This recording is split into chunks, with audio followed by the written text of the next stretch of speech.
Does your chainsaw keep throwing the chain off? Do you have a hard time turning the chain over on the bar? Well, you could have a bad drive sprocket. What's going on YouTube? Kevin Reese here, back with another video. Today we're out here again with the old Husky 359. That's right, the old Husky 359 that you have seen in another one of my videos where I replaced the carburetor on it. So today we're out here with it, and let me tell you what I have going on. All right, y'all, so like I said, the old Husky 359, the old trusty chainsaw. Y'all have seen me replace the carb on it before in another video. Today I'm out here, I wanted to show y'all this. I started not to even do this video, but I said, you know what, it's gonna help some people out, so here I am to do it for you. If y'all have this chainsaw, it'll be the exact same process on this chainsaw, but this chainsaw has an outboard clutch, meaning that the clutch is actually on the outside of the saw.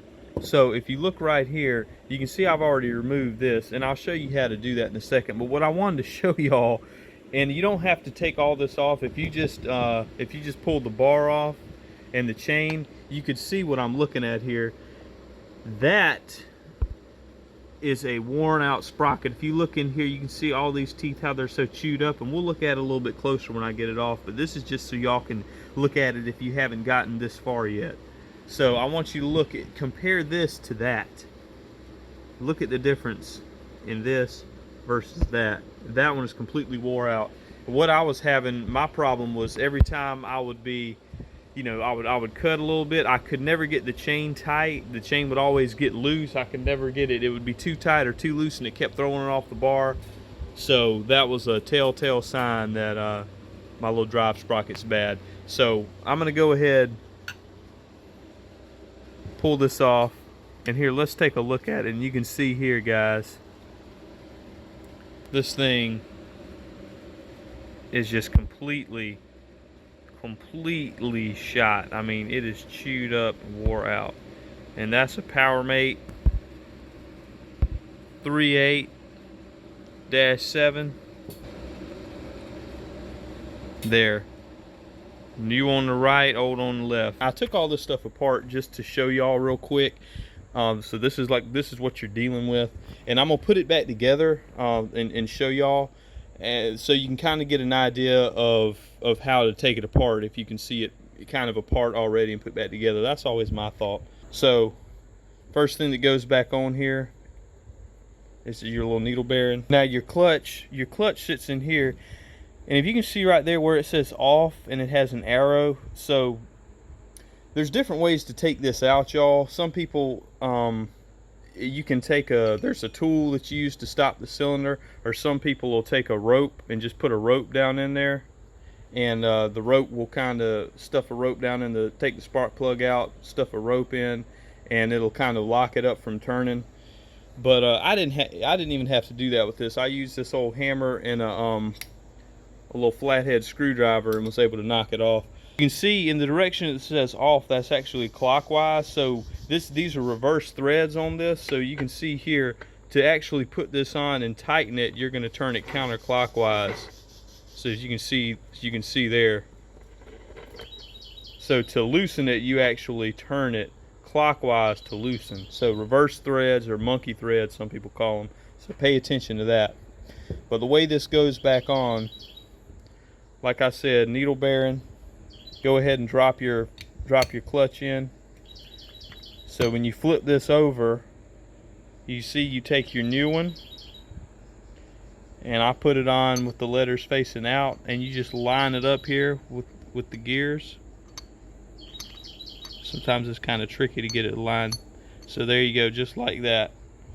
So now, once you have that, you're going to put this on like so. So you can see right here, I had to take two hands, kind of hold your little rim sprocket in place on that gear, and from the inside kind of turn your clutch. And remember, you're turning it this way, so remember you're going back counterclockwise to tighten it. And so with it on, I just kind of, you know, with my fingers, you can kind of turn that some. I even took you know, just to make sure it was good and tight, just took this flathead, just kind of pushed on there some. So it's good and snug. And go ahead and pull it a couple times, pull the rope a couple times, make sure everything's working. So you can see here that the rim sprocket there, when I spin it, you know, everything's turning nice. Give you another angle of it. So you can see it here. It's down there good. There's not a lot of play. Spinning fine, so this ought to work great.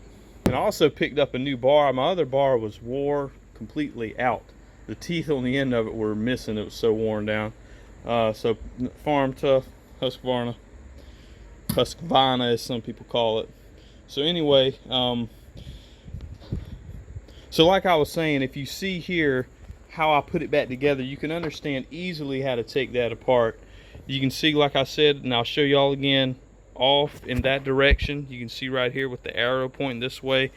Like I said, what I did, you can see where it has a notch right here. Flathead screwdriver will fit right in there on that notch and catch on the edge.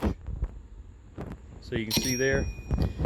Put it on there, bam, hit it a couple times with the hammer, and it should spin it off without you having to take the spark plug out and put a rope in and lock the cylinder up, lock the piston up.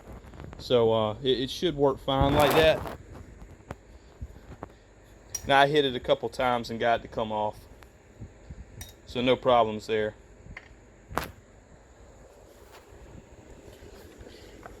And like I said, you know, when you spin that off, pull this off, pull both of these, pull the clutch off, this disc here with the gear, and then pull your little drive sprocket or rim sprocket off of there and replace it. See, here's the old one, trash. And that's it, y'all. The rest of this is pretty simple. Put the bar chain back on, tighten it up, and you're good to go. So I hope that video has helped y'all out. Go ahead and hit that like button. Subscribe to my channel to see more videos. Drop a comment. If you have any questions, I'll answer them as soon as I can. I try to answer everybody back. So I hope with this video y'all can get your chainsaw running and keep that chain on. Be safe, y'all. Kevin Reese. Like, comment, subscribe.